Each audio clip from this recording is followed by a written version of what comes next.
Against this right back, Charlie's definitely.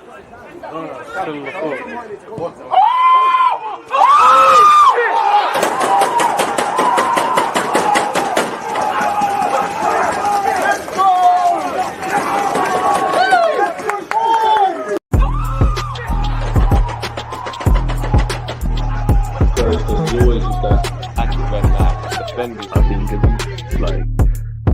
It's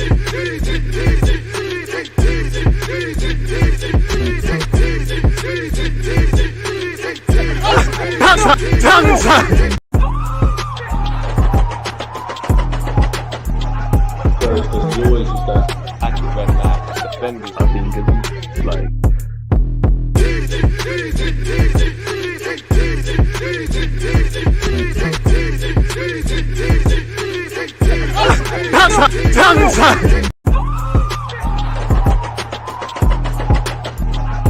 It's always just that active and defending. I think it's like.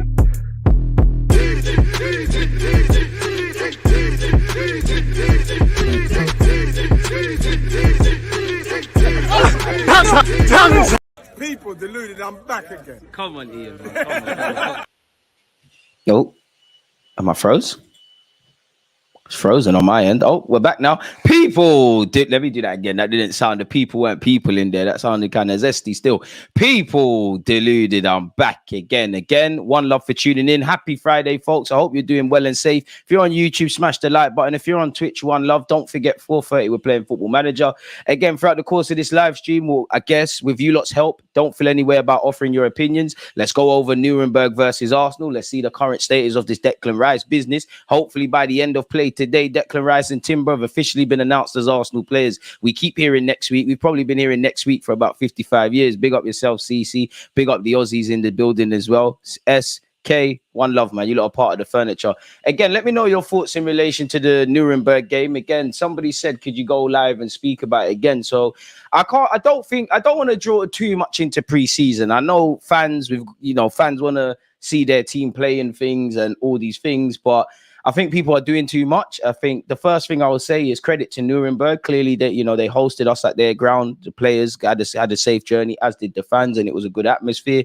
On the footballing front, I think Nuremberg were quite good playing out from the back. I think both teams cancelled each other out. I personally think, wow, we had minimal chances, and Balogun definitely should have scored those two that he had, the two clear-cut ones, especially considering the form that he's returned to Arsenal in. It was a low-key affair. There weren't really enough clear-cut chances. Of course, it wasn't our strongest team. A couple of players were played out of position, and there was rotations, really. So I think on reflection, once again, as I said last night, check out the review of that. I think clearly, because you got Saka and Benjamin White, shout out to Saka for his moments of brilliance, for his goal. And also, as much as I'm bigging up Nuremberg, they're trying their best to kick my man out the game. Comes with the territory. Benjamin White and Saka clearly our first-choice right-handed pairing. They're going to be stronger than Kirill and... I can't remember who was pulled down the left, really. Nelson at times, and actually Trossard and Fabio Vieira. That was actually interesting as well, people. In fact, let me go to the tactics board and see if I could visualize what I mean by that. Again, keep your thoughts coming and whatnot. Big up yourself, E-man.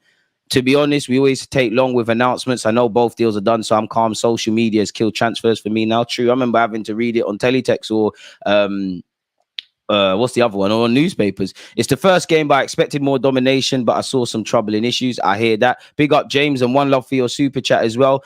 Ethan did his thing. I think as I said again, let's let these young players develop, and there's a many young player in our team that is quite decent, but I think Koza Dubry, if we give him time, Waters, if we give him time, Miles Lewis Skelly, I love his dribbling ability, I love his calmness on the ball. Ethan, clearly, a player that's easy to you don't need to know anything about football to know he's a good footballer. He's a Bobby Dazzler, mercurial talent, great dribbler, great in tight spaces, tried his best to impact the game and when he could, fantastic technical level, and he's displayed that last season. The scary thing is him and Miles played almost religiously at under 18s level, and where Ethan's concerned, and also Miles, a couple of under 21s appearances, but they're first year scholars. They're 16 turning 17. Let's let them develop, but I do genuinely believe by the time they're 18, I expect them to be on the trajectory of once upon a time Ainsley Maitland-Niles, Reece Nelson, Joe Willock, Eddie Nketiah, them kind of players that are kind of in and around the first team. I think the Halem boys, in the opportunities they got, did all right. With the new Halem boys, I think Waters did well at centre half when he came on. Still, He's a bit of a steady Eddie, but I think with Waters, I think as he gets comfortable at first team level, more of his footballing personality will stand out. And I think he's a decent player. The only reason you could see him not making it at Arsenal might be the pathway, smash the light button. But I think he did well. Obviously, I think Ethan did well with his trickery and his skills and his dribbling, as the same could be said for Miles.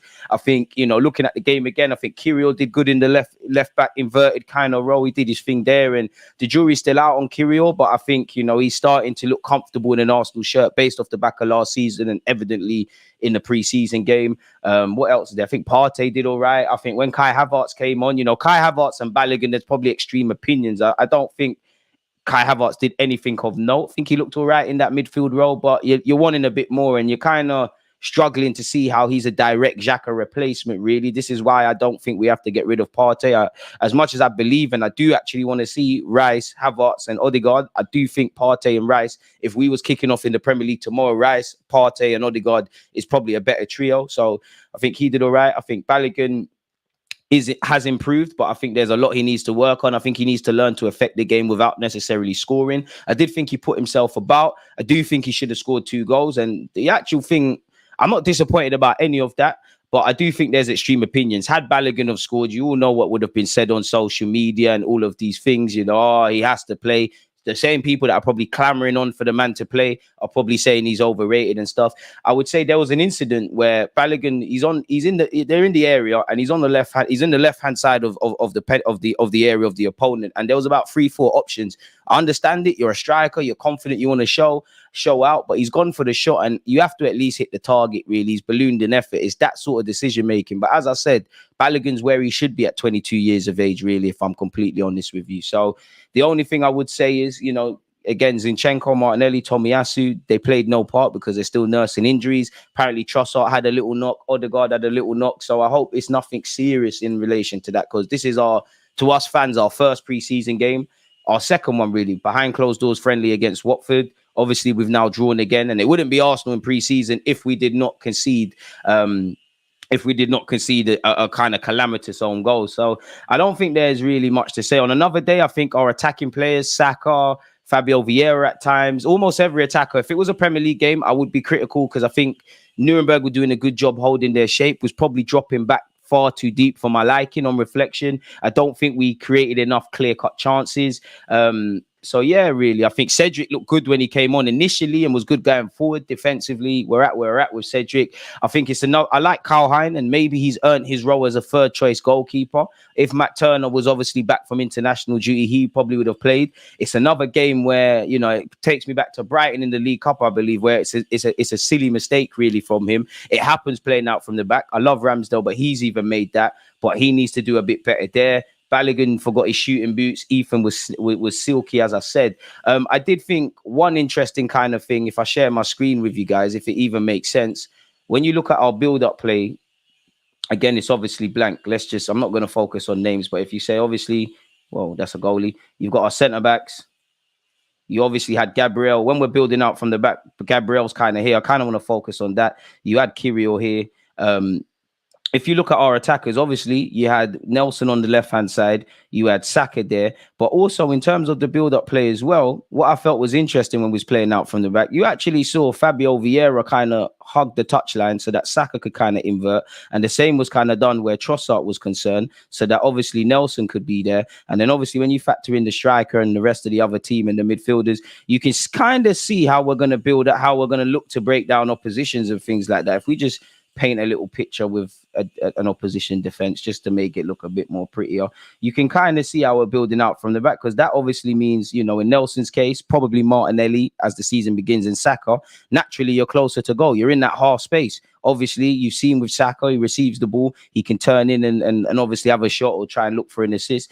Then obviously you've got Benjamin White kind of doing that as well. So you can, without going too much in depth with it, people, and getting every name on the team sheet, I did think, the use of, again, Fabio Vieira and Trossard, that was probably the most interesting takeaway I personally got from the game. But apart from that, there isn't too much to read, really. So I'm not going to read too much into Havertz's performance. I'm not going to read too much into Balogun's missed chances or not. But again, you would have loved to have seen him put them away. Shout out the Twitch gang live from Planet X. Shout out the Aussies. It could show the left 8 row is changing. It probably is. Havertz was ish. Nawari was lit. Fans are putting Balogun on a pedestal he shouldn't be on. I expect this from him. Amen. We got smacked by Brentford last pre-season and still finished second. Can't look into these friendlies too much. You can't, but at the same time, you can't disregard it and you can't overplay it. What can we learn from this game that means we can be better in the Premier League? What percentage did we take from the Watford game behind closed doors to be a bit better against Nuremberg? And then obviously when we go to America, whoever we're playing, whenever the time is, can we just be a bit more percentages better? Can we work on things? Again, I'm reading too much into it, but and big up young Kyle Hine, but individual mistakes are something that you can never fully eradicate that, but it needs to become a minimum. And we've seen that last season. Big fan of Ramsdale, Saliba, Gabriel, Odegaard, again, several players, individual mistakes happen. Losing the ball happens in football, really, but we need to cut that out. And with Kyle Hine, it was an almost identical mistake that we've seen before. So this pre-season, we need to take what we're good at and make it better. Can we keep scoring more goals? Can we keep building out from the back? Can we keep playing with this swagger and Arteta ball? Can we keep tweaking the system collectively and individually? Defensively, we need to improve a tenfold, because as much as when Arsenal at their best, there's not a team in the planet, I believe, that we can't give a good game. But also, if you're going to win titles, sometimes it's about how good you are at your worst, and we need to keep more clean sheets. We need to be mentioned as one of the best defensive teams in this world, really, if we want to go to where we can go. So yeah, being better on the transitions defensively, individual mistakes, set pieces, all of these things that we saw last Premier League season need to be improved upon. And pre-season, it's not a magical world. You're not just gonna, one season done, you spend a couple of weeks training and all the things you need to improve in terms of the shortcomings and everything we need to take to a next level, and also fitness. It's not all just going to click like that. It's about building blocks, because we're not going to see our players probably at full fitness for the whole team. And this goes for all clubs, in my opinion, until probably 7, 8, 9, 10 games into the season, essentially. Shout out the members, shout out MB as well. Trying to handle the football content. But yeah, obviously as an Arsenal fan, respectfully to Nuremberg, who were never going to let us come to their manor and just roll over and embarrass them in front of their fans, you would have loved an onslaught in terms of goals, a lot more of a landslide and things, and I would have liked a clean sheet. So yeah, man, it is what it is in that regards, man. Keep your thoughts coming. But again, just about being better. I'm sorry, but for me, the Havertz deal is a bad one. Expected his performance yesterday to be like that in all his performances for Arsenal. Here to be proven wrong, but don't see it coming, but we'll see. I think we all hope for that. I mean, I'm going to give Havertz a chance. I don't think he's a bad player. Was he a player that when we're talking about central midfielders, I would have said Arsenal were signing or should have? Hell no, really. And them signings there is what's going to make or break Arteta, because it's a significant outlay at a time where we need to rebuild our midfield. Let's just hope it works. I like Kai Havertz. I think there's raw components to thrive in midfield, but he's got to do it in it. I think with Declan Rice, as I keep saying, I think with Timber, in fact, I think he's a really underrated signing, in my opinion, with Arsenal fans. I think Rice raises the level of our midfield. I'm intrigued to see what Havertz is doing, but I don't think there's going to be a balance with Havertz, really. I think it's either going to go really well or shocking, really, and I hope it isn't shocking. And I mean, Arteta has shown he'll make unpopular decisions, with keeping Xhaka, with signing Odegaard permanently. Let's hope, some of his good coaching methods rub off on Havertz. If not, speak. I think Rice will actually help us loads defensively. Of course he will, but he's not Superman. The whole team needs to improve defensively. But I do think Rice, a bit like Partey, that sometimes when Partey was there last season, or wasn't there, you could see players, especially Benjamin White, a bit reluctant to go forward. With Partey, again, when Partey plays, like you saw when he came on against Everton, we can be a bit more riskier. And I think with Rice, the same logic. And I think Rice will make Partey better and Partey will make him better, because there's also been times where Xhaka weren't there or key players weren't there. And it's like Partey's trying to do everything and he seems to be a bit too worried, really. And again, the key thing as well is also, if you're going to come into this team existing or coming into the team in terms of signings, if you can't raise the curtain of this team, make sure we don't drop off a level, because I keep saying it.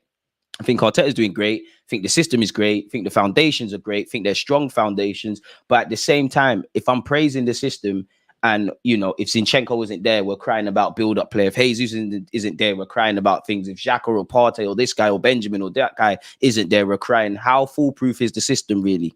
Because injuries, suspensions, loss of form, alternative tactics, not just exclusive to Arsenal. It is what it is. We're in the rating room for Timber and Rice. Let's hope. So we're going to get into that in a bit, people. We're going to get into that stuff in a bit.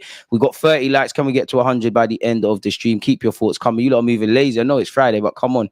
Man, them writing off Havertz already. I can't. I can only speak for myself. I won't write him off. And I think fans are allowed to you know, you look at the comment by Football Manager Maniac, apologies, for me, he's not wrong, really and truly. He's saying he's not convinced with Havertz. He hopes to be proven wrong. I hear that, you know. I mean, Havertz ain't an idiot. Arteta isn't, and Arsenal ain't. We all know, despite the fact he's a Champions League winner, German international, the evident concerns and stuff like that. So we'll have to see. Yes, but take Kevin De Bruyne out of City and they'll become bang average. Disagree, really. They've got a bunch of quality players, really. But they'll still get things done. They dealt with injuries last season. I don't think Pep Guardiola, if they lost Kevin De Bruyne for a significant period, or, you know, because they're doing the kind of about 20 centre-backs, if they lost John Stones or something, I don't think they're going to cry. Of course, every team is going to suffer, but we can do a lot better. As much as I love Zinchenko, we can't cry that a left-back isn't there and we're struggling to play out from the back and ultimately create chances. This is football. Injuries to a footballer are like cutting your hand as a chef. It comes with the territory. So you either bring in players that raise this platform of this club, or the Tomiyasus, the Tierney's, anybody else, we go on a certain floor, really. Because as much as I like Arteta and what he's done, I can't praise you and not ask questions of Rob Holding, for example. You know, you signed Kyrgios adjusting to the league in January. You know Rob Holding isn't good enough and he's a great lad and stuff. If we're fighting for a league title and in that moment we're reliant on Rob Holding, which, disclaimer, I don't think he was as bad as people make out, bar the obvious set shortcomings. I also believe in all the games he played, Rob Holding is just one single aspect we could have done a lot better, but you sign up for that. Everybody in your squad has to be prepared, or you need to have relative confidence, bar the obvious, that they can play one Premier League game or 38. You're going to live or die by the strength of your squad. And that's what City understand. If Haaland isn't there, they'll do false nines, or Alvarez is there, etc. Now, we know we're not City, but yeah, man. They could lose him and still walk the league. When man have Pep's peak, apparently BBC Sports said, Arteta said time will tell where Havertz, who joined from London rivals Chelsea in June, would be best suited to play.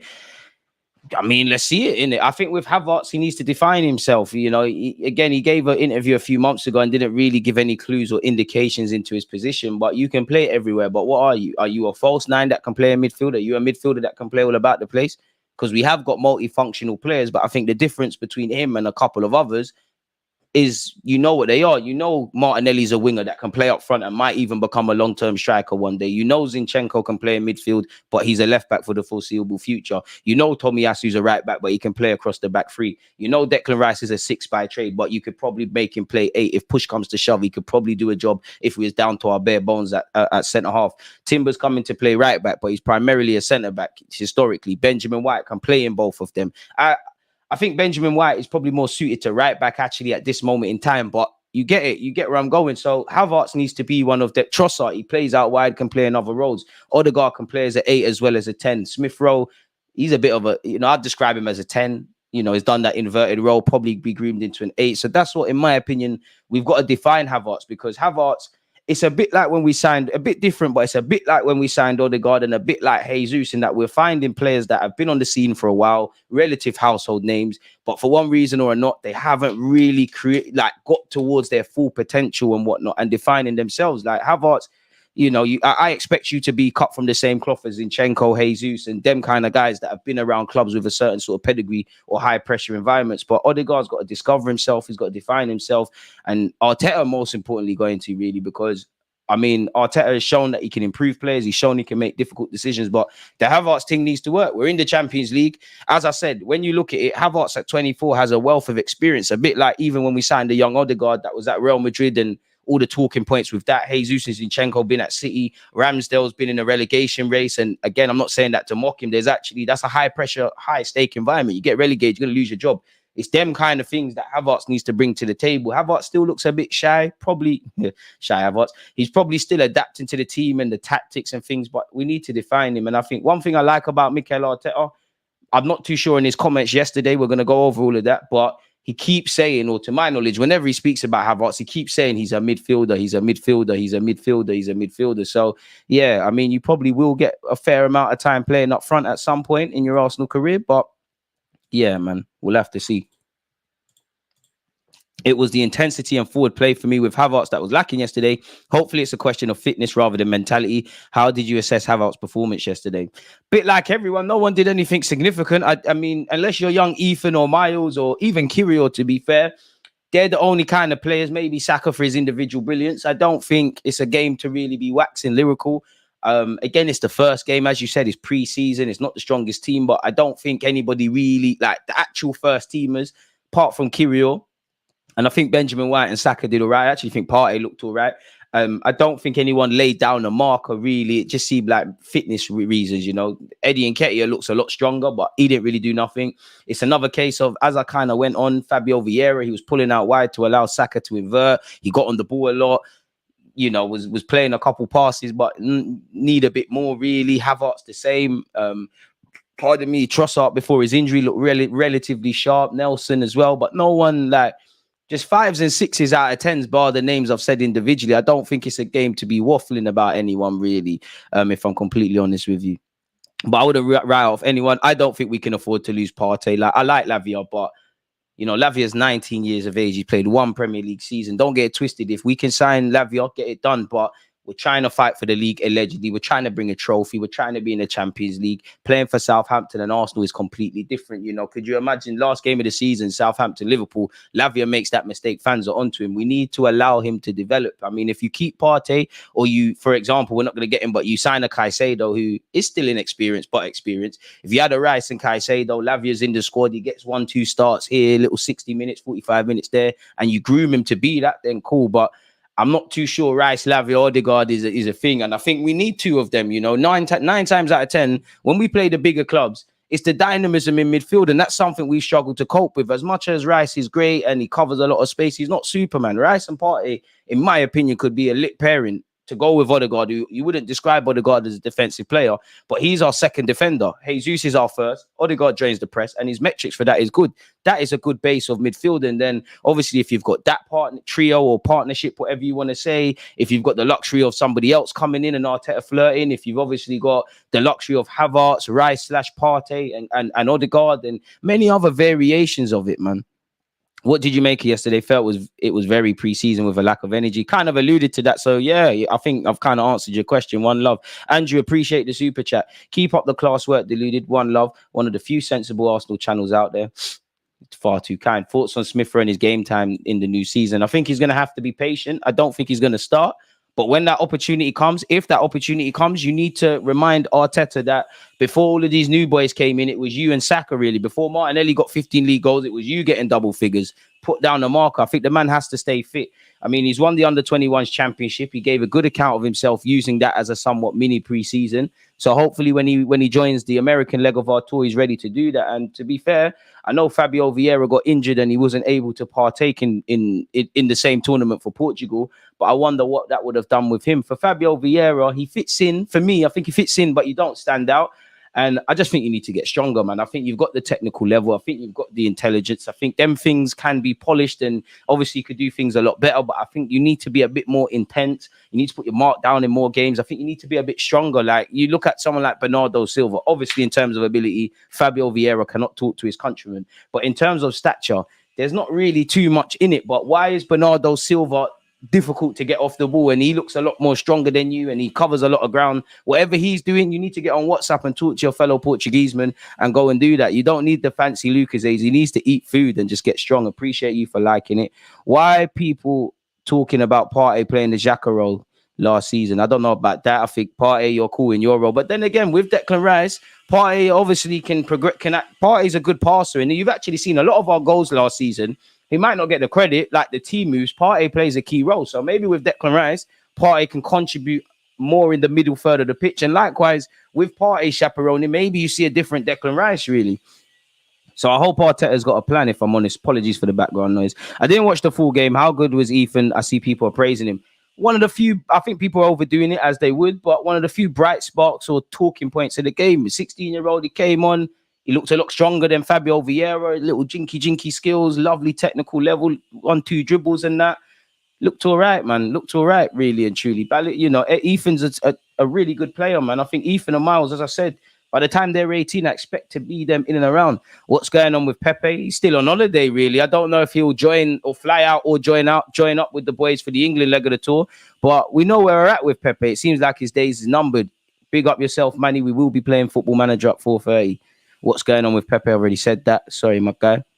So, yeah, man. After the last game, they know they had to announce Rice and Timber. Has it been officially announced? Because I'm kind of braced for, at some point, having to make another video with that. The rumors we hear now is, oh, yeah, it's going to happen today.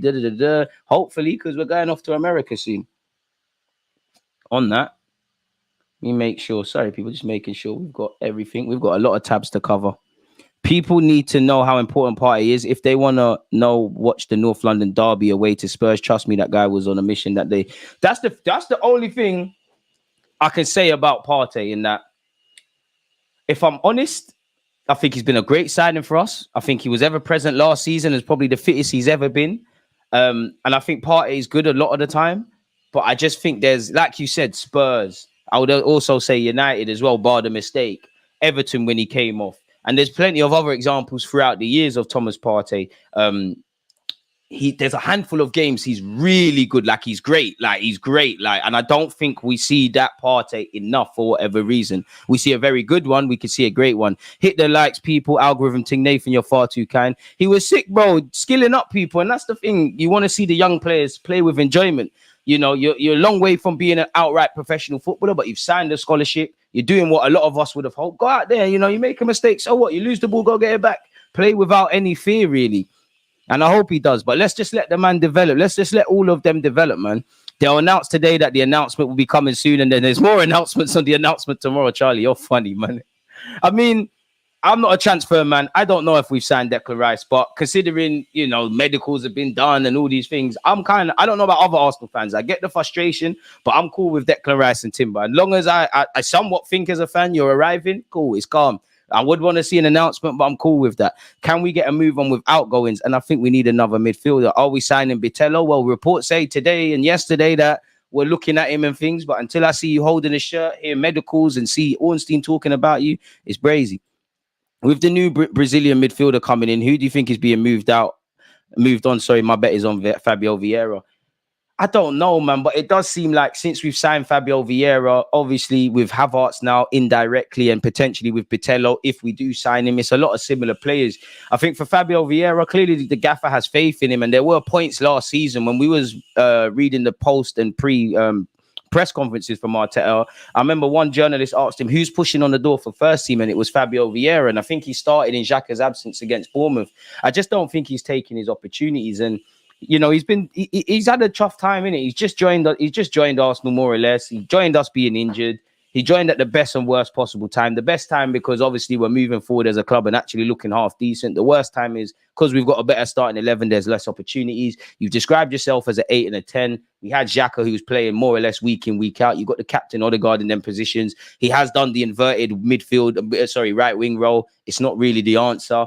It's a mad one because I still have faith in Fabio Vieira. He's got another season under me. But if someone was to make a loan offer for him right now in the Premier League and there's no assurances, but if they could say, you know what, he'll get 20, 30 plus games in the season, I think that might be the avenue. But we need a squad really. And I somewhat look at it, as much as I'm screaming we need another midfielder, probably a 6.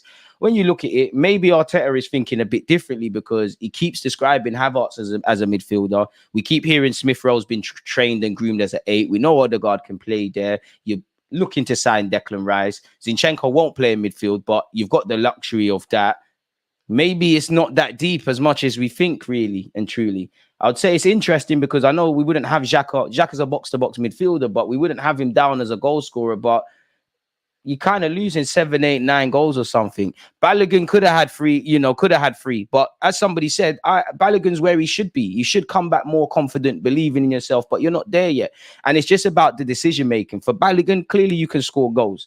It's what you do without the ball. How do you press? How do you link up with your teammates? Obviously, him right wing, it's more of a minutes thing. It looks meaty out there. But you look at Eddie and Nketiah. Eddie and Nketiah used to look like Balogun in the sense of they didn't offer much unless they're central. And I'm not pitting them against each other. And I'm not saying Eddie and Nketiah is anything to write home about. But you've seen him pull out into the channels and probably in the last 12 months start to offer a lot more when he isn't necessarily scoring, to the point where people can say what they want about Eddie and Nketiah. If you're honest with yourselves, there was games where he filled in for Jesus where he did very well, and it would have been nice to have seen him get a goal to somewhat as a good reward. So Balogun's where he should be. You've had one standout season building on the troubled time at Middlesbrough. Balogun, how many career appearances do you have? The bulk of them had to have been from last season. This is why I always say calm down, because I'm not saying you lot, but a lot of people, Balogun's overrated, sell him now. Before the game, they were saying he has to play Arteta's a donut if he lets him be sold. There's too much of a rush to make him, conclusions on the guy. When you look at Balogun, he's played 39 times for Reims, he's played 21 times for Middlesbrough, and he's played 10 times for Arsenal. So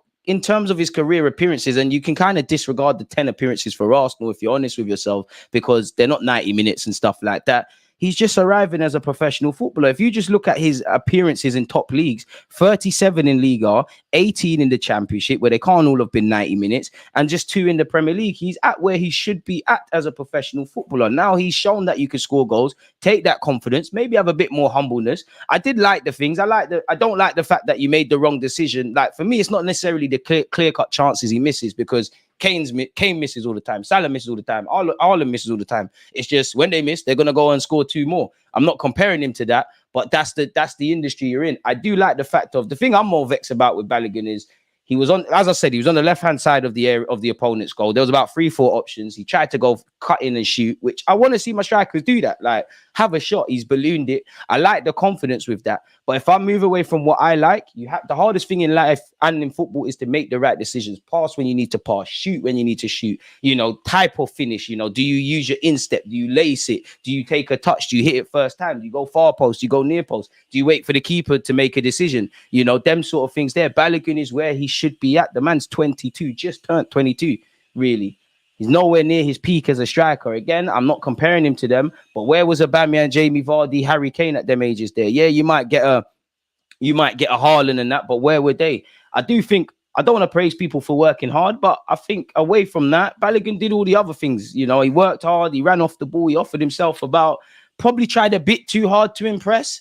I'm not too sure, man, but I do think people are putting Balogun on a level that he's not. I think he could be integrated into the side. I think he could get better, but people need to stop moving like he's going to be the gunman for our team straight away. He's going to need time, as all these young players are going to need. Not everyone is going to do the Saka thing where, Saka's an exception to the rule. There's some people that want to be footballers, and there's some people I genuinely believe God said you're going to be a footballer. The Phil Fodens, a teenage Cesc Fabregas, a teenage Wayne Rooney, just alluded to Bukayo Saka, and plenty more, really. So you've got to give them time, man. Look at Smith Rowe. Smith Rowe was in the same realm as probably Eddie and Joe Willett once upon a time. Went to Huddersfield on loan, came back, badded it up, and obviously probably back to square one now, really and truly. So I have to see. Fabio getting loaned out, I wouldn't be against it. If Arteta says I need you for the squad, then forget about it. I would only loan him out if there's quote unquote somewhat of an assurance that, as I said, someone is saying, 20, 30 games, you're going to go and grab that. I think we'd be silly to turn that down, really, because it does feel like we're overstocked in that position. But injuries and all of these things can turn it around in a second. We've got over 100 of you locked in on YouTube. We've only got 63 likes. What's going on there? He just looked a little bit uninterested for me. Maybe I'm deeping it too much. Nathan, respectfully, I have to disagree. I don't think a single player looked uninterested, really and truly. Maybe because he's just going through the motions. He's contracted by Arsenal. His future might lie away from the club, and he's just fulfilling his obligations. But I don't think so. I think he came on not quite with a point to prove, but I thought he put himself about. I can't accuse any of them Arsenal footballers for not caring, not saying you're saying that, or being disinterested. I'm less worried about Balogun's scoring ability than I am with Jesus. I hear that. Balogun seems the most naturalist goal scorer within all of them, and people can say French league and that, but Balogun was our highest scoring striker last season, really. I know Jesus got injured. I know Eddie Nketiah plays a somewhat marginalized role. You could throw Trossard and Martinelli in terms of being false nines. Technically we own Havertz, and he was a false nine for Chelsea. He didn't get too many goals, but I think people need to calm down. Thoughts on Arsenal rejecting the bid for Holding? Within our rights. Well, what's 2.5 million euros? Probably have to knock off 10-20% of that if you did accept that, because if Bolton's negotiators were smart when Rob Holding initially joined the club, they've probably got a sell-on clause. And, Rob Holding, you should be getting a little 10 million, rightly so. Arsenal should reject that, really. Balogun doing interviews talking about wanting to not play on loan anymore. He's putting pressure on himself. I still believe we should cash in, maybe put a buyback clause. It's difficult with strikers, man, because if Balogun goes, if we sell him and he doesn't perform, or if we do sell him and he does perform, you can already imagine the talking points. If we are to sell him, then I want a decent fee, a sell-on clause, and maybe a buyback clause if that's the case. I don't think Balogun's put pressure on himself. I understand how it could be seen that way, but I don't think he said anything wrong. I don't want to go out on loan again. If you're a young player, you do get into this trap at football clubs where you're too good for the 21s. you're good enough for the first team, but for whatever reason, you're not quite in there like that. And you sometimes get put on this trap where you might stay for 6 months, then go on loan in Jan, you know, like what we've seen with Ainsley Maitland-Niles on numerous occasions. And if we're real, Nelson really, and slightly Eddie, where they're not on the peripheral. They're more squad fillers and stuff now, but they're not main guys like that, really. I don't begrudge him for that, because I think the best thing for a young player is stability. And yeah, he's gone to Middlesbrough on loan. He's gone to France. I can't begrudge him for saying, you know what, I kind of want a permanent home. I want to know where I face. Think about it logically. If you get sold and you go to another club and you know you've signed a 4 or 5 year deal and they're going to play you, you know this is where you're setting up shop. You know, you're doing your thing in France, but you're coming back to Arsenal. You don't know the landscape. And sometimes it might not even be with Balogun. If Arsenal were to buy another striker or another winger, that obviously impacts what happens with certain attackers. There's only a certain amount that can be on the bench, really. I think Balogun's doing a lot, man. He's doing all right. Like, obviously, I was watching him in France to do the loan reports with you lot. I'm watching him at Middlesbrough. There's a lot more swagger, confidence, mentality. I think consistency is the main thing as well. He's at the right stage of his career, and there will be good or bad times. Obviously, I want to see Balogun score a bag of goals, but it wouldn't necessarily surprise me if, you know, he's sold or he goes, unlikely, but he goes on loan and he doesn't get 20 odd goals again, because you're still a young man, really, essentially. So it's down for Balogun wherever he is. Obviously, the goals and stuff would have to be adjusted to his minutes and things, but the goal is now to show that weren't just a positive season. That weren't just a purple patch. You're not just a one season wonder. Balogun, you're now here to stay.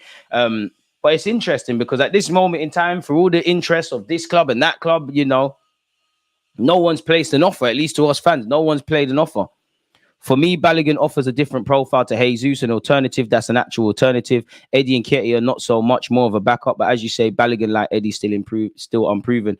I'm not gonna lie, I would like another striker. What I like about Balogun is he just seems hungry for goals. Jesus is wavy. I do think people are a bit harsh on Eddie and Ketty, if I'm honest with you. I don't think he's anything to write home about, but you know, that he could explode and start scoring goals one day. And I do think his general play's improved. I just think, for me personally, Balogun, Eddie and Ketty and Jesus, they're all very different, but they're all very similar. I don't think they can all play with their back to goal, but I wouldn't necessarily say it's more a necessity of their role. It's not a strength. If you could find me like a Giroud sort, someone in games where we can't play Arteta, but we can just knock it into their chest. Obviously, like you saw with Giroud doing at France and whatnot, you knock it into their chest. They can win fouls or get us further up the pitch. I do think we're missing a trick, not having that really and truly. Balogun is a much better option than Nketiah. Cash in on Eddie and give Balogun a chance. I hear that and I believe that as well. But if we question our own logic, yeah, how do we know that? Yeah, I hear you because I agree with it. And obviously Balogun's done something Eddie's failed to do and scored 20 league goals. But how though? Like, where do we know this? On what evidence? I'm not saying you, but many people that are making hella conclusions on Eddie and Balogun, 100% they weren't watching Balogun over 90 minutes. 100% they were not watching Balogun over 90 minutes. And although we need the man to score goals, it's not just goals. It's all the other facets. Oh, yeah, shout out Talawar TV. Obviously, Mexico did us dirty. We go again. Make sure you're subscribing to the channel. Sorry, DG. Appreciate that. So, yeah, keep it going. But, yeah, I would have liked it. Player recruitment is one thing, but player development is going to be crucial this season. I say it all the time, and you're bang on, Trevor. You know, in the Premier League or football in general, of course, we want big signings, we want new signings, we want all of that. But that's all the sexy stuff. The stuff that takes Arsenal to where we need to go to, and that probably was as important, if not more, than bringing in Jesus and Zinchenko, is what we need to do on the training ground, improving players, as you saw with Xhaka, with Odegaard, with Martinelli, Saka going from strength to strength, and all the other players. It's improving them aspects there. You know, bringing in Jesus and Zinchenko just simply enhanced the system and made us better. It's what Arteta is doing collectively and individually, and that is that sort of stuff. And I would also tie that into renewing contracts of players that we need to keep. It's them sort of things that are going to make or break the difference, man. We can't just bring shiny new toys. I mean, Balogun, if there's a stock in any of our players, it's got to be him. If there's a chance for decent money, I'm not going to sit here and say it wouldn't be a difficult decision, but it would be, you got a difficult decision to make, really and truly, with Balogun. I don't get this Balogun hype. He was the main star when he was in France, while Eddie hasn't been given that chance. Besides, Eddie has done it in the Prem. I mean, I hear you on the Premier League thing, but he hasn't actually done it. And this is why I think people are unfair to Eddie, because If the roles were reversed and Balogun did what Eddie did last season and Eddie Nketiah went over there and scored 20 league goals, where would we be with that? And I just think too many people are too quick to draw conclusions, pit the players against each other. They both play for Arsenal. Let's have the best of both worlds. If they both develop, maybe one could be sold, maybe both could be integrated. Maybe there's still even a possibility that in 2 years' time, neither player is part of this thing, really. But that's what Haylen's designed to do. Progress players to the first team. If not, sell them on so that they can have careers elsewhere and obviously bring a couple of pounds into the football club. We got absolutely battered. And imagine we would have played Panama. We definitely would have won. But from I saw Mikel Antonio dancing vids, I knew we was going to get finesse, man. We're not serious at all. Shout the Dominicans. I might get hate, but Skamaka from West Ham could be a good option. The way Antonio described him on the Filthy Fellas podcast, I think he would do well for us. He's a good player. It's just, unfortunately for him, David Moyes, as Antonio said, he wants to play a different way. We need a fox in the box. I'd hold on to both Eddie and Balogun if we don't get anyone in. We probably need a fox in the box when things are going wrong and we need to chase a goal, really. But I don't think a fox in the box is going to work in Mikel Arteta's system because he's not just demanding a striker to stand there. You got to, and I'm not saying Balogun can't or Eddie can't, but you've got to press, you've got to work the channels. Sometimes you need to drop deep and be a bit selfless, and you still have to kind of get the goals, really. So I'm not too sure a fox in the box is really and truly going to work at Arsenal Football Club, if I'm honest. I think it's less about if Eddie or Balogun is good. It's more about what the other options and their prices. I hear that. And that's the thing. The striker market is kind of meaty, really and truly. You probably need to do some scouting and due diligence. Man said fox in the box as Francis Jeffers retired. Yeah, I mean, if he hasn't retired, something's seriously wrong. If he's not retired, he needs to get on the phone to his agent and try to get over there to Saudi. Sorry to change the subject, but apparently Liverpool are going for Caicedo, according to the Daily Mail. Rather him end up at Liverpool than certain clubs, if I'm completely honest with you. You know, Arteta, if you want to surprise us a bit more, specifically Edu, can we get involved in that? Can Caicedo still be a thing?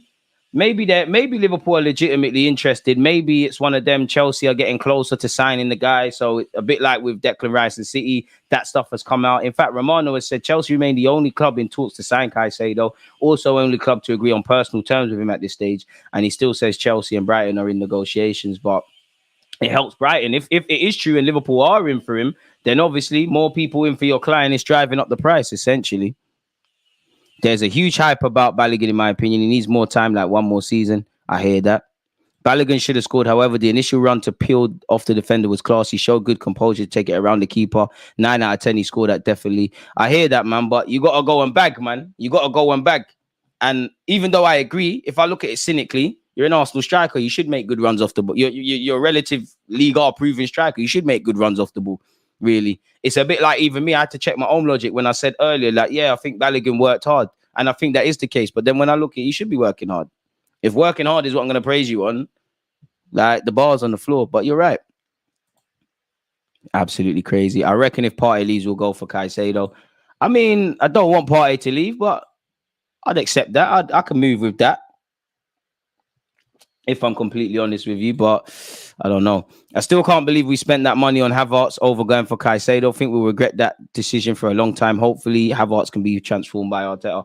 I hope so as well, because we're finally back in the Champions League. As I said earlier, I wouldn't have had Havertz down as a player that, you know, with this rebuild and trying to go to the next level, he would have been one. A good start to the season will be very important, regardless of preseason performances. Amen. And if we play like how we played yesterday, then there's question marks, really. But fortunately, it's not. Where do you see Havertz play this season? And on the game yesterday, what did you think about his intensity? I feel it was a bit lax. I disagree with the lax thing. I think he put himself about. I mean, I do think in the Premier League, you can fool people in that, you know, if you're running around at 1,000,000 miles per hour and you're not actually bringing anything to the team, people are going to say you're working hard. Likewise, I do think people can walk and sulk and things like that. But I think Havertz did okay, but I wouldn't say it's kind of the debut you want. You didn't really miss him. He had a great effort where, well, he should have actually scored where he tried to take a volley on his left-hand side. I thought it was going to be a German Wayne Rooney thing. I thought he was going to smash the net, but hopefully Arteta can improve him. I think, you know, grabbing the game by the scruff of its neck can improve. You could show more personality. And as I said earlier, just can we have more definition about what Havertz is about as a footballer individually and obviously how he ties into Arsenal, but only time will tell. I hope it works because there's going to be no in-between with Kai Havertz, as you lot know. It's either going to be amazing or terrible. Caicedo was 100 million plus. We spent that bag on Rice, and it's true. And when you weigh it up, I'm not saying Rice is a better player than Caicedo, but Rice, you know, at least he's won a Conference League with West Ham. He's captained them. He's played over 200 times for them. Caicedo, 100 million, as good as he is. I'm not saying it's the wrong thing to do, but he's played 40 odd times for Brighton for all his talent. Maybe thinking, Arteta said, you know what, that's more of the surer bet because let's have it right. Lavia, wherever Lavia goes, Caicedo, Declan Rice, now even McAllister at Brighton, respectfully to all of these players, Szoboszlai, it's very different for now when you're playing for these top 6 clubs and their fans and the world of the footballing world. Now we're starting to look at you. We're judging everything. It's not just the highlights reel. Sell Eddie and keep Ballo. Got to take into account players have only been training for 3 days. Still needs to get his fitness back. Hard to judge him right now. Amen. Rice is more flexible. I agree and disagree because what? In theory, Rice can play as an 8. He's known as a 6. I think he could do the John Stones role, and obviously he could fill in at centre half. But I think Caicedo could play both of them roles. I think Rice is probably a bit more saucier on the ball, and Caicedo can also play right back as we saw last season. So the flexibility thing, I think that's close between both of them. Your take on Havertz, or was Maddison a better deal? I mean, Maddison costs less, really, so it seems more of a surer bet, really, and he plays for Spurs, so I'm not going to say that, quite, be a bit biased. I'd be a lot more convinced if we got Maddison than Havertz at this moment in time because, Maddison's more of my guy, but I hope it works. I'm willing to give faith to Mikel Arteta. You know football more than me. Doesn't mean I'm going to just praise anything blindly, but I'll give the man a chance, innit? As I keep saying, and I'm probably sound like a broken record, it has to work though because that's your signing now. There's no luxury with where Pepe was concerned and all these other guys. You're gonna have to make that work. And although we've seen it signed in the summer, I wonder when did initial talks or initial flirting between Mikel Arteta and Havertz about coming to Arsenal start? Did it start, months ago? So he must have known for a while this is someone that they wanted to go for. Praying we have Rice, Partey, Odegaard midfield this season. You're not alone. You're definitely not alone in that regards. I think a lot of us are. Still believe we could get Caicedo if we go head-to-head with Chelsea. I don't know, man, at this point. I don't know what our budget is saying. I don't know Chelsea's willingness to just spend the bag. I don't know. Caicedo seems like anyone can turn his head. Throughout his years of being in England, you've seen him say, I want to play for Arsenal, Chelsea, Man United. He just seems like he'll go wherever, innit, really. So who knows? Rice is a cut above. And again, X amount of times for England, it probably was the surer bet for Arsenal. I would have loved to have had Caicedo and Rice. 10 more likes until we have 100, but you can't get them all in it. It's not Pokemon. You can't catch them all. I would like Caicedo's skill set because that is the long-term Partey replacement. That's another number 6. That's another layer at right back as well, if required. And I like Caicedo's mentality. We've all seen him talk about his siblings and all of that. He's just essentially with it, essentially, man. So it is what it is. Let's start getting into what the tabloids are saying, people. Firstly, let's start with Mikel Arteta's press conference. On what he saw from the game, a lot of things that I saw in the first half, and especially as few of the boys have only had 3 training sessions, so I had to just give them minutes and exposure to understand and start connecting with each other again. I've seen some really good things despite the amount of changes we made, and this is why the game declined, especially in quality and in control, but we knew that was going to happen. On the chances created, the way we played in the first half was really good, and I think we could have scored more goals. Even in the second half, we had 2 big chances, Balogun, to score, and we didn't. It's part of football. Mistakes are part of the sport. Amen. When asked on where he sees Havertz playing, we have to see how he adapts and get to know each other and build relationships. Football is about that, and time will tell where he sees best. On our transfer dealings at the moment, we are working with the group of players that is here. We have nothing to announce yet, and when it is done, you'll be the first to know. Typical Arteta fashion, just like Arsene Wenger. On Granit Xhaka, there are 3 parts to this. He had a very clear desire that was the right time and a big opportunity for him personally to move there. We had a conversation, and in the end, we all agreed that it was the right thing to move forward. On injuries picked up in the camp, Martin Odegaard and Trossard are struggling. We had other players with issues picked up in the week, so we have to be cautious. It's pre-season, and some of them have only had 2 or 3 training sessions, so we'll take it step by step. On giving chances to some of the academy players, it's great that was the opportunity that we wanted to give to them, especially with the amount of changes. Not playing in the right environment with other players as well is difficult, but I think they all did really well. They did, man, apart from the keeper, but it's all calm. Kai Havertz has spoken as well, people. He has said, I'm very happy for me. It's a very big club, and to play here, of course, is a dream, and I'm happy to be part of this group. I've been here for 4 days, and I feel very welcome, and I'm happy with the boys. It's a young group, and when I watched them last year from the outside, it was fun to watch them, and I felt the energy behind the club. It's great to be here, and hopefully we're going to have a good time and achieve a lot of things. From the outside, pardon me, it's always looked like a big family, and I always felt energy whenever I played against them. For me, it was always so tough to play against them because you felt the togetherness of the players. And now to be there, I feel very welcome from the first second. I've been here for a couple of days. Pardon me, apologies. And I'm already feeling part of the group. It will take some days and weeks to get used to the style of play. That is clear. But I'm going to give everything for the club to get my fitness back into my body and hopefully perform highest level in the league. Better. He said this club has a big history, and last year they were very close. From the outside, I always thought they were going to make it.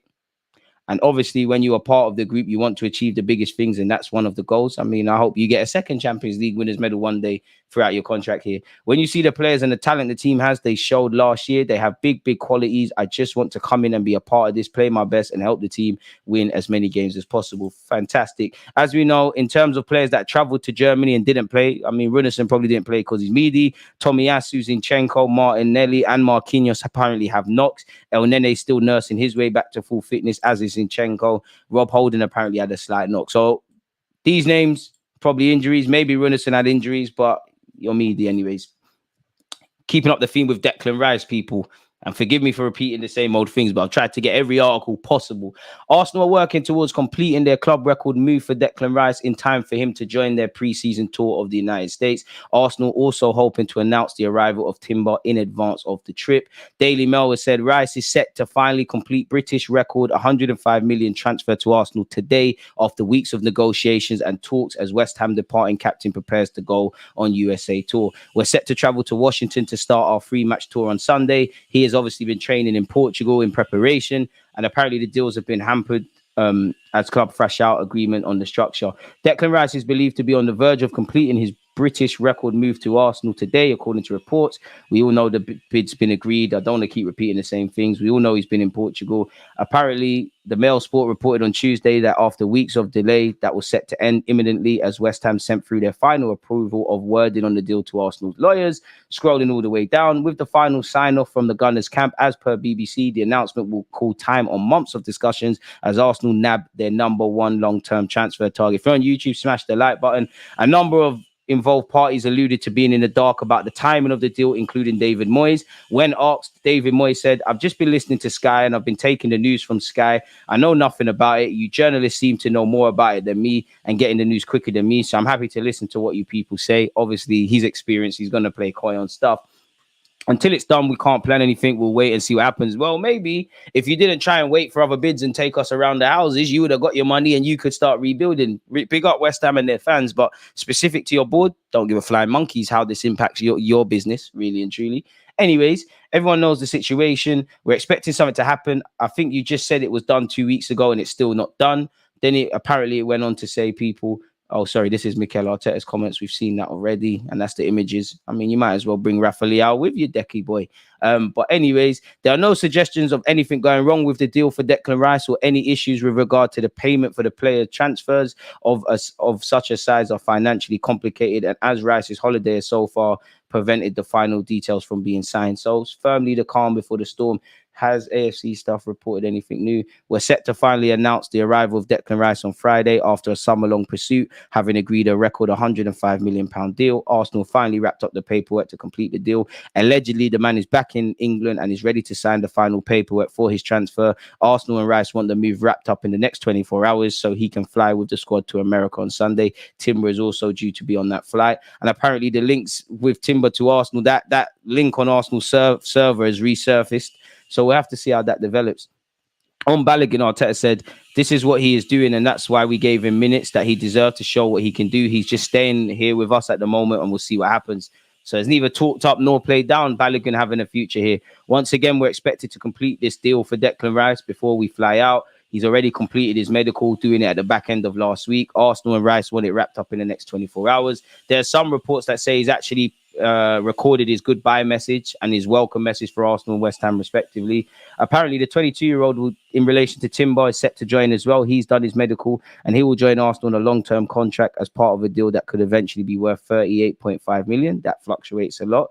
Holding is attracting interest from Besiktas, but we've rejected a £2.1 million bid. He's got 12 months left on his deal with the option of another further 12. So let's see what happens where Rob Holding's concerned. On Rice, Give Me Sport have said the deal to get Rice done is probably starting to worry a few people now because of the wait, but there's no problem. It's all on track to be completed and announced. The legal work going into this is extremely important because of the magnitude of the deal. Now that's nothing out of the ordinary, but still it's taken a while. I'm told Rice is desperate to get started. He's been working hard ahead of joining up with his new teammates and is so driven towards making a good start with Arsenal. We're going to see a player that evolves into one of the best box-to-box players in the world. He's going to add more to his game. He wants to start imposing himself on opponents more as he gets towards the prime of his career. And as part of that, intends to improve the stats along with his playing numbers. Fair enough, man. It's whatever you want to do, Declan Rice. Just make sure it's done. We've seen Mikel Arteta play Koi already. We've gone over that.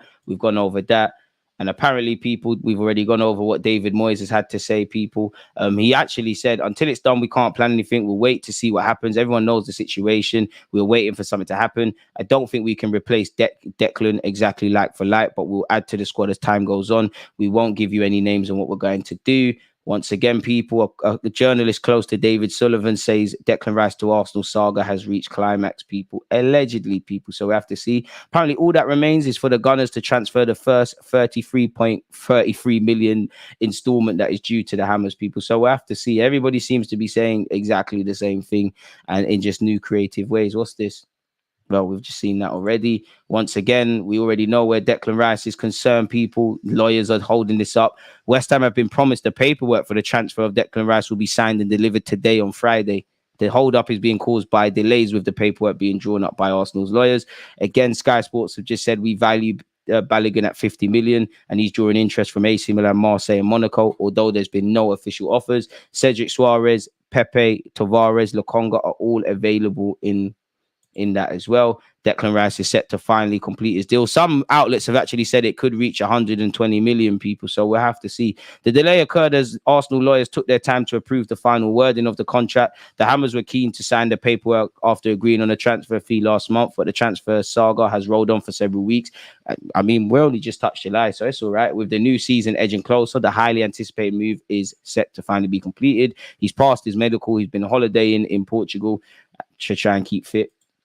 Rice will 100%, says Mr. Sky Germany. Paletti goal for Lauren Plattenberg. He said, sorry, I meant about to say Balogun.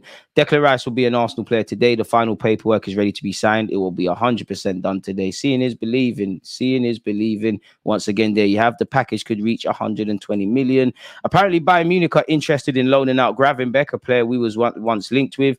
Apparently, Real Madrid are rekindling their interest in Gabri Vega, a player we've been linked with previously as well. We'll have to see how that develops. We've already seen this in relation to Timber. I'm sure I've already announced the video, so we don't need to go over that. What else have we got? Apparently, Arsenal have rejected the offer for Rob Holding, rightly so. Apparently, Diaby has interest from the Middle East and also Aston Villa, and he's very keen to join Aston Villa. So we'll see how that one turns out.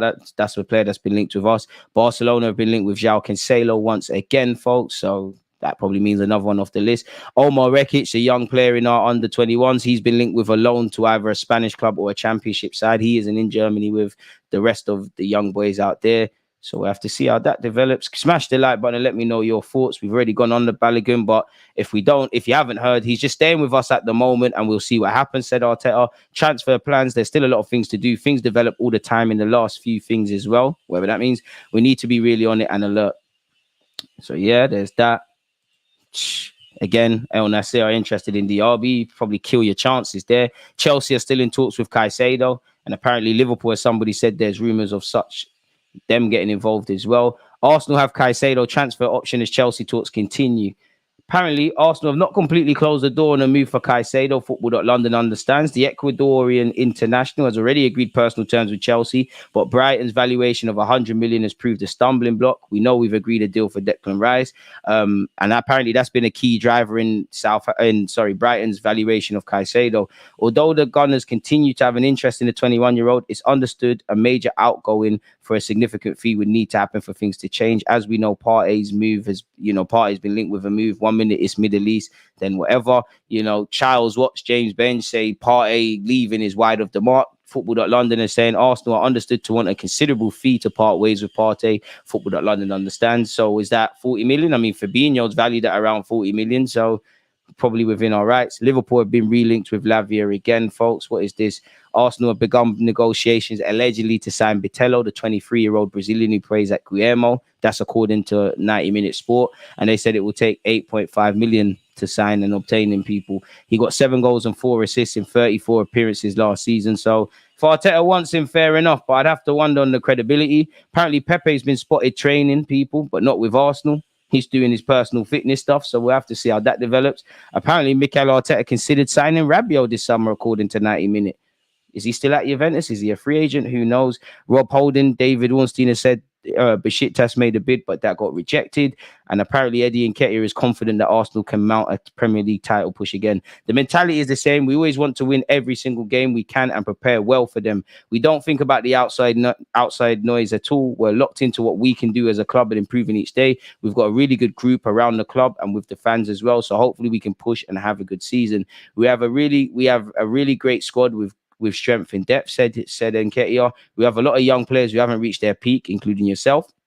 And we're all committed to doing our best for the club. Hopefully, we can all contribute to help Arsenal win in the years to come. I hear that. He then said, it's amazing to see Nelson extend his contract. We grew up in the same area, Southeast London, and he's my best friend in football. So I'm really happy for him. He had a great season last year and helped us a lot in the title run. Hopefully, he can push on now. He's settled and signed to really help the team this year. Fair enough, Nketiah, really. He then spoke on being a big brother to the younger players at Arsenal. He said, I speak to them all quite a lot. I remember being in that situation. I'm not old myself, but I've played a few seasons now, so I'm just giving them confidence. They all have the quality, otherwise they wouldn't be here, true. So I try to remind them of that and give them the confidence to express themselves. They all did well when they came on, or even if it was a tough game, I think they showed flashes of the quality they have. Fair enough. He then finally said, we're focusing on here and now, but it's every kid's dream to play in the Champions League, mine included. You should have said win it. I'm really looking forward to those nights. I want to prepare well in pre-season, so I'm ready for all kinds of games when they come up. It's an exciting time to be an Arsenal player, and hopefully we can have a great season. Amen. And whether you're going to play one Premier League game or all 38 and however many games we play in all comps, make sure you're ready and you give Arteta a problem. So let's say transfer news, press conference, reaction, and that's that, people. At least until we have official confirmation on what's going on. What are you lot saying? Sorry for airing you lot. Havertz was definitely an Arteta signing. Yes, Caicedo doesn't care where he goes. His interview favours whoever is leading the race. Champions League football makes us favourite. Got to put the P's down. Not a clue what's going on then, man. Disappointed with the Balogun miss, but it was interesting to see the kind of runs he made and his movement. Shout out, Mac.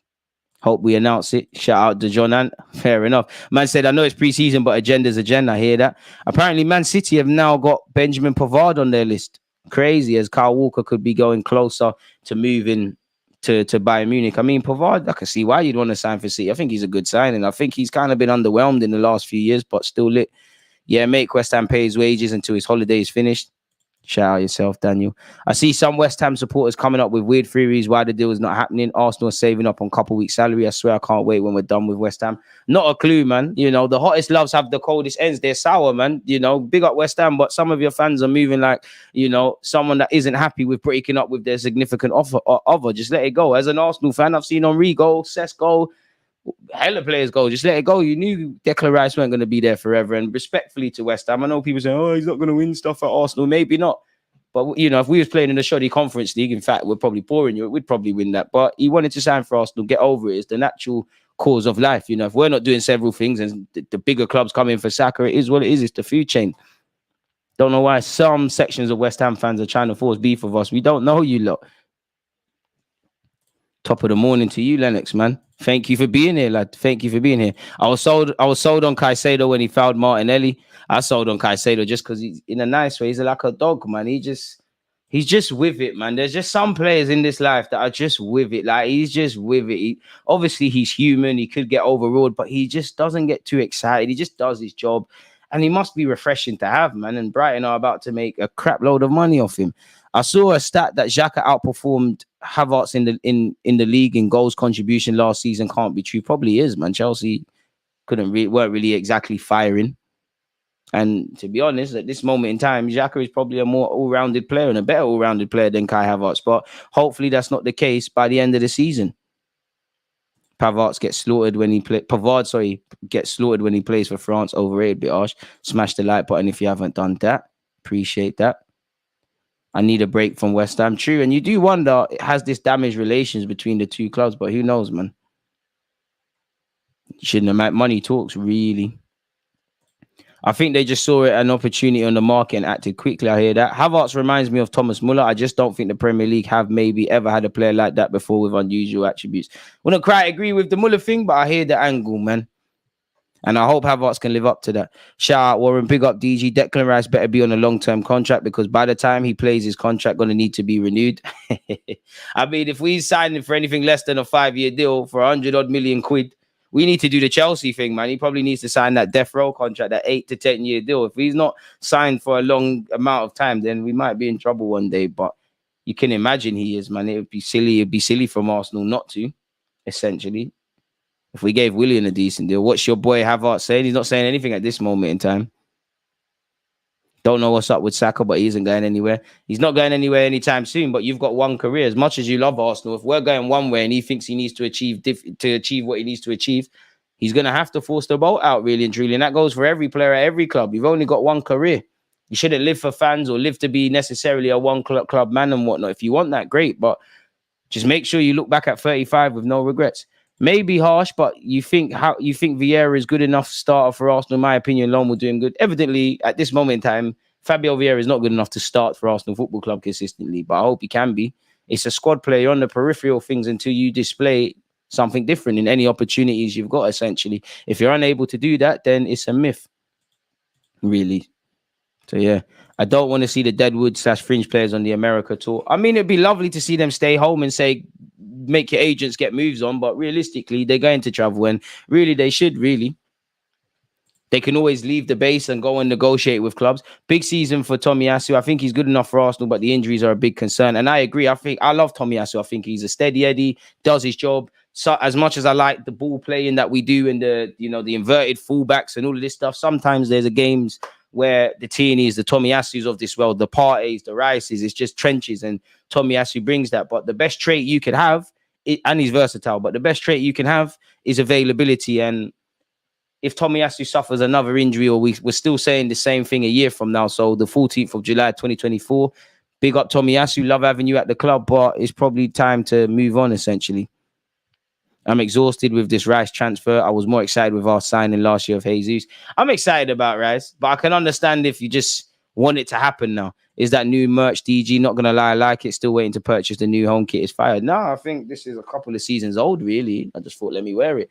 It weren't last season. I think it's 2 years ago, really. But, good looks sold separately and that. Just make it wavy. Arsenal, shout me. I need to be a model on one of you lot's thing. Definitely the sexiest Arsenal content creator. Robbie can't chat to, man. I did Robbie dirty, man. Pick up yourself, Robbie. But on that note, though, people, I'm going to go and get lunch. I appreciate you lot for tuning in with your questions, with your talking points, etc. I'll put the timestamps in. Again, if this Rice and Timber stuff is announced, then I'll get a video / maybe a live stream out for you lot. Football Manager ones, Twitch ones, we're playing Football Manager at 4:30. Hope you lot have all had a great week. Hope you lot have all enjoyed the live stream. Big up you lot, man, for tuning in and whatnot, man. Without you lot, it's dead. So, yeah, check out the rest of the content. Stay safe, stay blessed. And I'm out, man. Yo, DG, who's the West Ham young dude that lobbed the keeper in the youth final? Not a clue of his name, but I know you're talking about, essentially. And I'd implore, going back to the team sheet, the black youth, and he started doing the mad celebration. He violated us at the Emirates. But, yeah, on that note, safe people. Against this right back, Charlie's definitely.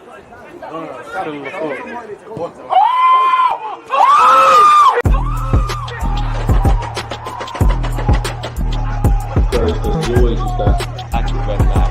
Defenders, I think, is like.